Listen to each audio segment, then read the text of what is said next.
BLM Kerala Tamil Nadu Pondicherry.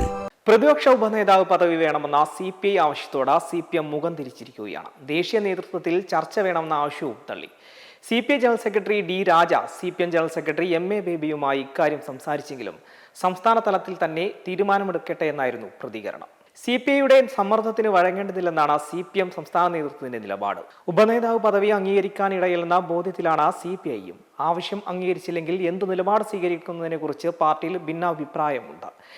LDF parliamentary party secretary സ്ഥാനം CPIക്ക് ലഭിക്കാനിടയുള്ളതാണ്. നിയമസഭാ finance കമ്മിറ്റികളിലൊന്നിന്റെ chairman സ്ഥാനവും ലഭിക്കും. അഷുറൻസ് കമ്മിറ്റി ചെയർമാൻ സ്ഥാനത്തിനാണ് സാധ്യത. ഇത് രണ്ടും ഏറ്റെടുക്കാതെ മാറി നിൽക്കാമെന്നാണ് അഭിപ്രായം. ഇതിൽ അന്തിമ രൂപമായിട്ടില്ല. LDFിൽ CPMനും പുറമെ CPIക്കും RJDക്കും മാത്രമേ പ്രതിനിധികളുള്ളൂ. CPM മാത്രമായി പദവികൾ വഹിക്കുന്നത് മുന്നണിയിലെ ഐക്യത്തെ ദുർബലമാക്കുന്നുവെന്ന വ്യാഖ്യാനമുണ്ടാകും. ഇത് CPMന് മേൽ കൂടുതൽ സമ്മർദ്ദമുണ്ടാക്കുമെന്നാണ് CPIയുടെ കണക്കുകൂട്ടൽ. പ്രതിപക്ഷ ഉപനേതാവുമായി KN ബാലഗോപാലിനെ CPM തീരുമാനിച്ചിട്ടെങ്കിലും അക്കാര്യം സ്പീക്കറെ അറിയിച്ചിട്ടില്ല.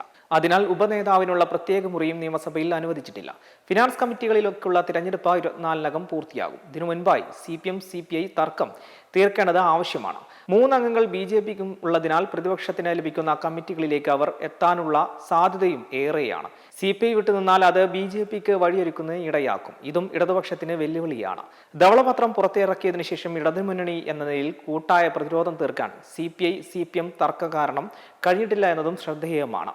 അതേസമയം പ്രതിപക്ഷ ഉപനേതാവ് പദവിയിൽ നിന്ന് പിന്നോട്ടില്ലെന്ന് CPI. പ്രതിപക്ഷ ഉപനേതാവ് പദവി കിട്ടിയേ തീരുവെന്ന ആവശ്യത്തിൽ ഉറച്ചു നിൽക്കാൻ CPI സംസ്ഥാന സെക്രട്ടേറിയറ്റ് യോഗത്തിൽ തീരുമാനമെടുത്തിരുന്നു. വിട്ടുവീഴ്ച ചെയ്യേണ്ടതില്ലെന്നും CPMന് മുന്നിൽ മുട്ടുമടക്കേണ്ടതില്ലെന്നും യോഗത്തിൽ ആവശ്യമുയർന്നു. തങ്ങൾ നിലപാടിൽ ഉറച്ചു നിൽക്കുകയാണെന്നും അനുകൂല തീരുമാനം ഉണ്ടാകുമെന്നും CPI സംസ്ഥാന സെക്രട്ടറി ബിനോയ് വിശ്വം പ്രതികരിച്ചിരുന്നു. തങ്ങൾ LDFിന്റെ ഭാഗമാണ്. LDFിന്റെ വളർച്ചയിലും താഴ്ചയിലും CPIയുടെ പങ്കുണ്ട്.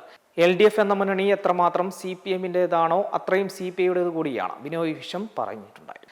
LDF എന്നതൊരു പാർട്ടിയല്ല, മുന്നണിയാണ്. അതിനകത്ത് നിൽക്കുമ്പോൾ പാർട്ടികൾക്ക് കൊടുക്കുകയും ഏറ്റെടുക്കുകയും വേണ്ടിവരും. അത് തിരിച്ചറിയുമ്പോൾ പരിഹാരമുണ്ടാകുമെന്നും ബിനോയ് വിശ്വം കഴിഞ്ഞ ദിവസം പറഞ്ഞിരുന്നു.